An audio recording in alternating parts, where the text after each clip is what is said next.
Hey, Laura, it's so nice to have you on the show today. How are you doing? Doing well. Thank you for the opportunity. Beautiful. And thank you so very much, Laura. Thank you for being here. And you see, oftentimes, Laura, I love to thank my guest for two things.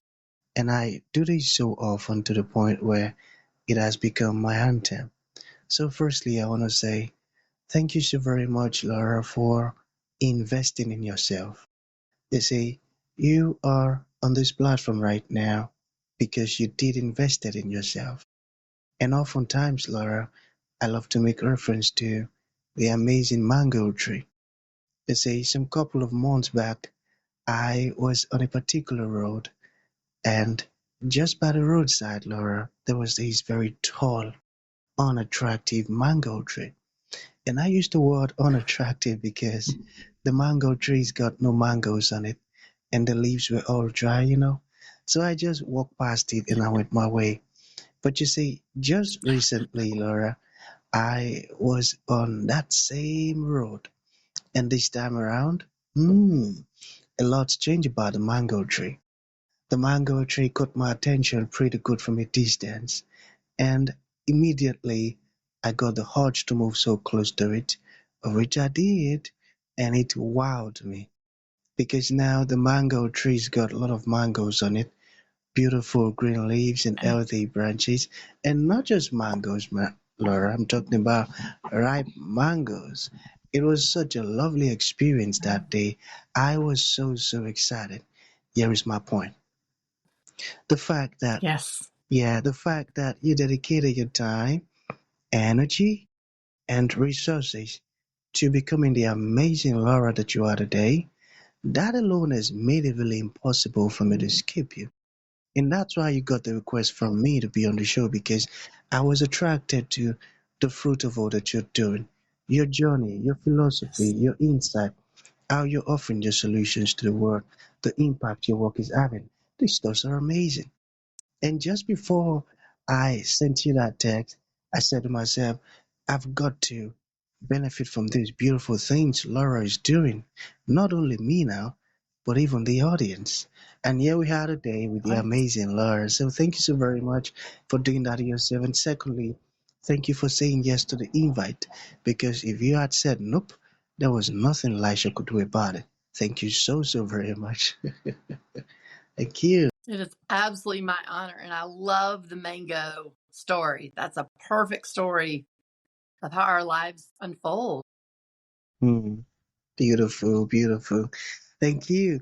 So let's get started. You see, I'm quite excited to have you on the show, Laura, for some reasons. Firstly, my interest in knowledge seeking. I believe in order for one to transition from a terrible situation to that of a beautiful one, Laura, I believe it takes the application of knowledge, quality Yes. information, and not just knowledge now, but the application of it.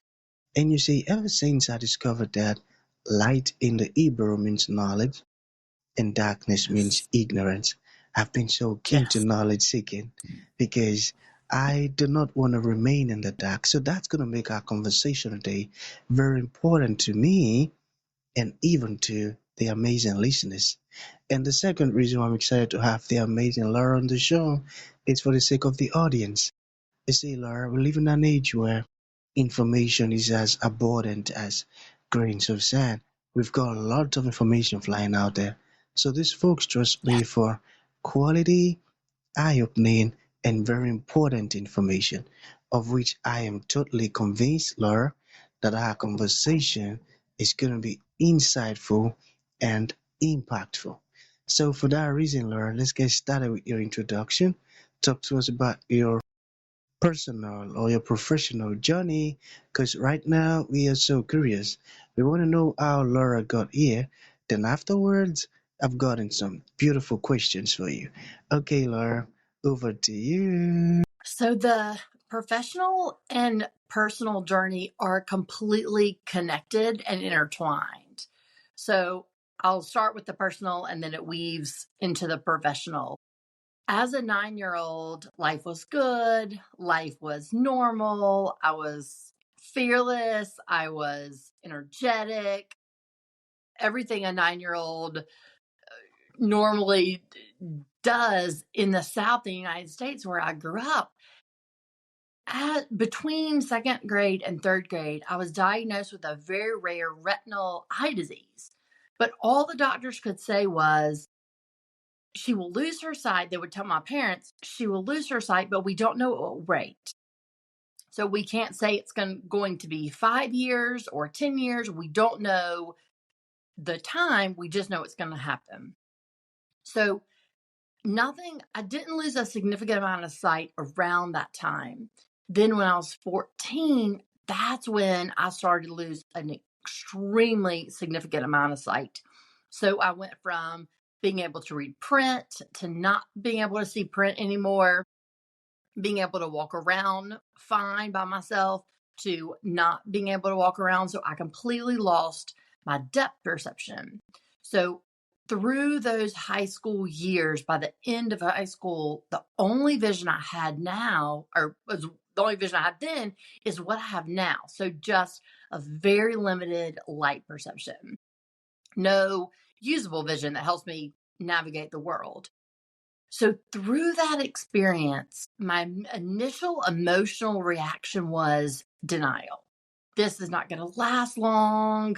This is not forever. It's not permanent. By the end of high school, this will all be over. Then that denial went into, I can't. This is too hard. Every single part and moment of my life has to change, and I have to figure out how to adapt. I can't. I was overwhelmed with the future. I was overwhelmed with the present. I was overwhelmed with it all. And the gift, I loved when you referred to that knowledge. The knowledge that I gained was, it wasn't all dependent on me. It was dependent on support and this community around me that gave me the strength to transform into that I can't, to a life of living grit and gratitude, and then working with people on the grit and gratitude as they navigate through change. Amazing.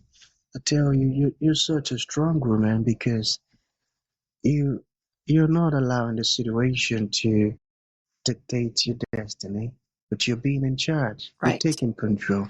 And Right. that's very inspiring because I know of some folks who they're currently under the control of the circumstances. The circumstances they're in is controlling them. So Yes. folks like that now, when they get to listen to your story, Laura, oh boy, it will definitely inspire them. So thank you so very much for sharing that with us. So I've got some questions here, all right? Now, Great. let us talk about gratitude, okay? How can one live? So I did not, as I'm anxious, as I'm depressed in high school, trying to figure out how to live this life, I was not grateful. I didn't wake up and say, I am so grateful to be blind. What started shifting my mindset is a conversation that I had with a mentor. So, and I would love to share that, and exactly to share how we can transition into a life of gratitude. So one day, my mentor said to me, Laura, I want you to start writing down 3 things that you're grateful for.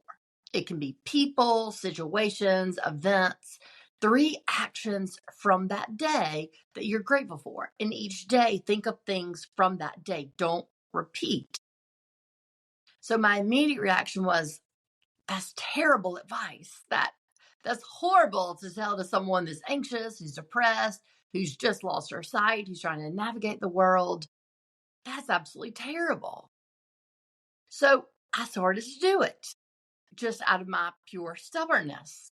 And what I found was, one day went to 3 days, and 3 days went to a week, and a week went to 2 weeks. And the knowledge that she was giving me was, she was not teaching me be grateful for your circumstances. Be grateful for what helps you navigate through the difficult circumstances. So, a very practical example, she wasn't asking me, hey, wake up and be thankful that you're blind.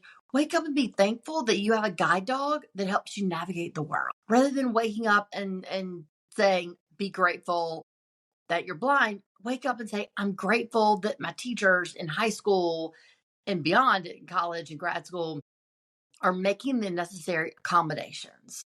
So the gratitude that I live and the gratitude that I work with people on, both in the speaking and the coaching, is making that shift in our mindset from the negative to what am I grateful for that helps me get through the trauma, through the change, through the difficult situation. Okay, beautiful. Sorry, I think my network went off. Okay, so I said, how was the journey been so far, coaching people and helping people? How has the journey been so far? It's been incredibly empowering because what is has allowed me to do, which is why I'm doing the coaching, is taking everything that I've learned in a very difficult life situation and helping empowering others to also use those resources. So I receive such incredible support around me from my parents, my brother, community teachers, the spiritual leaders, so many different people supported me that I didn't want to just say, okay, I received that support, good for me. I want to say, I received that support. Now let me go and be that support in this world. So it has been incredibly empowering to walk alongside people and guide them as they navigate through their change. So change doesn't stop them, doesn't prevent them from living their full life.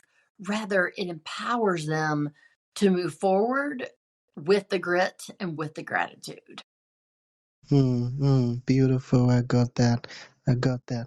So, how was great a source of strength? So for me, I found grit is a sort of strength because it's taking the long term goal. So the long term goal of, for me personally, was figuring out how to live in a sighted world without sight. That's a huge goal. Yet the grit teaches me all I have to do is break that down into moment to moment, minute by minute, day by day goals. So the grit for me looks like, rather than being overwhelmed by the whole future, I can say, okay, today I have the courage to get through the day. Today I choose to have the tenacity that I need to help navigate the world. So grit is that daily choice, choosing every single day to have the strength, to have the perseverance, to have the determination to keep going. To keep going. I got that. So, how do you define being courageous? Great question. Work in progress. So, right now, the way that I've learned through my life experience, originally I thought courage was just pushing on, ignoring the pain, just getting through life somehow, and not asking for help, not depending on others. The courage that I've realized and the courage that I've developed and how I've lived a courageous life is living in that balance of acknowledging the difficulty, acknowledging the pain. So, again, for me personally, acknowledging it is very difficult to live in a sighted world without sight.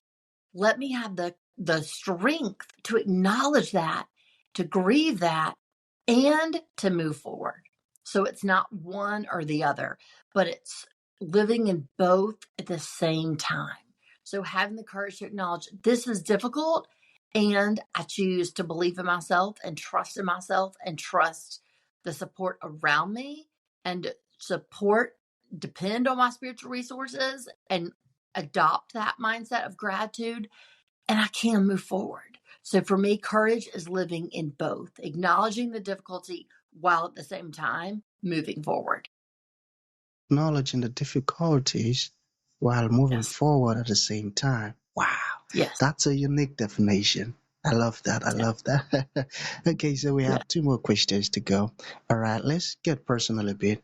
So, what is your mindset today? So my mindset today is exactly how I defined courage.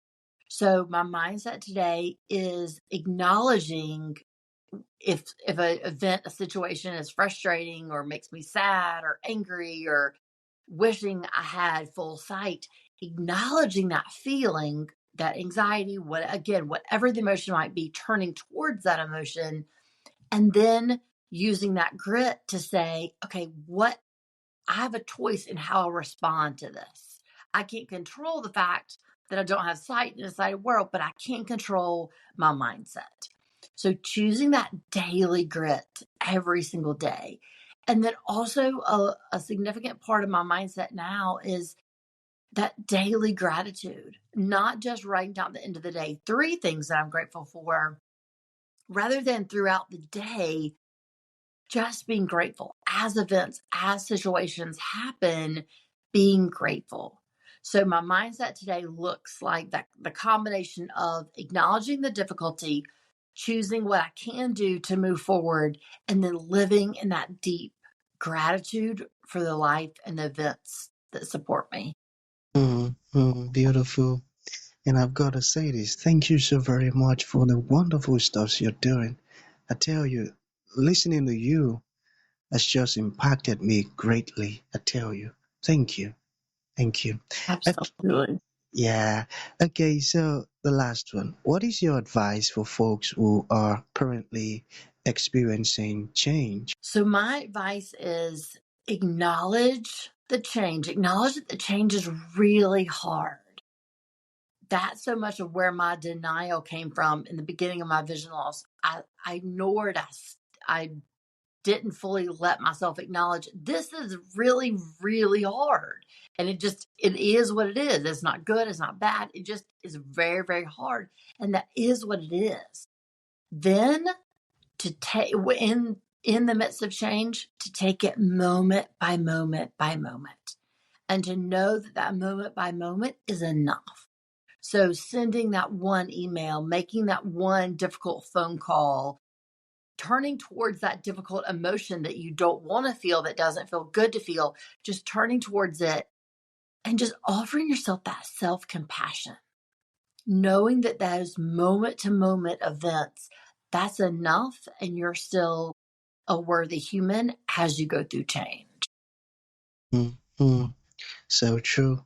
So to bring this to an end, Laura, folks who would like to reach out to you, learn more about the beautiful stuff you're doing, or open your services or programs, how can that be possible? The best way is through my website. laurabratton.com has all the information on my speaking, my coaching, and the book as well. So everything's on the website. Sounds good.